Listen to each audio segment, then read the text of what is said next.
நான் தெரியாம தான் கேட்குறேன். ஏதோ ஒரு பாசிமணி விற்கிற பொண்ணோட கண்ணு அழகாக இருக்குது, உதடு அழகாக இருக்குன்னு அநியாயத்துக்கு அந்த பொண்ணை ட்ரெண்டிங் ஆக்கி விட்டு அதுக்கு விருப்பமே இல்லாமல் அதை துரத்தி இப்படி ட்ரெண்டிங் ஆக்கி விட்டு அது மனசு கஷ்டப்பட்டு அழுது ஓடி ஒளியிறா.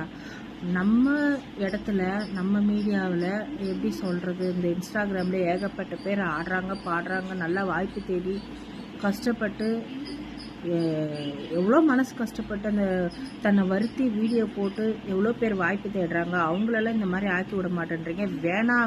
வேணான்னு சொல்லி ஓடி போய் ஒளியிற ஒரு பொண்ணை பிடிச்சி அநியாயத்துக்கு ட்ரெண்டிங் ஆக்கி விட்றீங்க. கண்ணு நல்லாயிருக்கு, உதடு நல்லாயிருக்கு அப்படின்ட்டு வாய்ப்பு தேடி அநியாயத்துக்கு அலைஞ்சு அழுது உயிரை குடித்து வருத்தி நடிக்கிற நிறைய பேர் இருக்காங்க. அவங்களுக்கெல்லாம் இந்த மாதிரி ஒரு நல்ல வாய்ப்பை ஏற்படுத்தி கொடுக்க மாட்டேன்றீங்க. முகம் பார்க்க நல்லா இருந்தால் போதும், அப்போது திறமையெல்லாம் தேவையில்ல இந்த இடத்துல உங்களுக்கு. ஓடி போய் அழுறா அந்த பொண்ணு, ஒளிரா, விடாமல் ஃபோட்டோ எடுத்து வீடியோ எடுத்து அவளை ட்ரெண்டிங் ஆக்கி விட்றீங்க.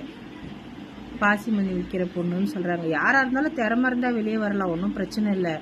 யார் வேணாலும் நடிக்கலாம், யார் வேணாலும் திறமை இருந்தால் முன்னுக்கு வரலாம். ஆனால் வேணான்னு சொல்கிறவங்களுக்கு போய் ஓடி செய்கிறீங்க. இங்கே எவ்வளோ பேர் வாய்ப்பு கேட்டு அழுது அலையிறாங்க, உயிரை கொடுத்து நடிக்கிறாங்க. அவங்களுக்கெல்லாம் இங்கே கிடையாது.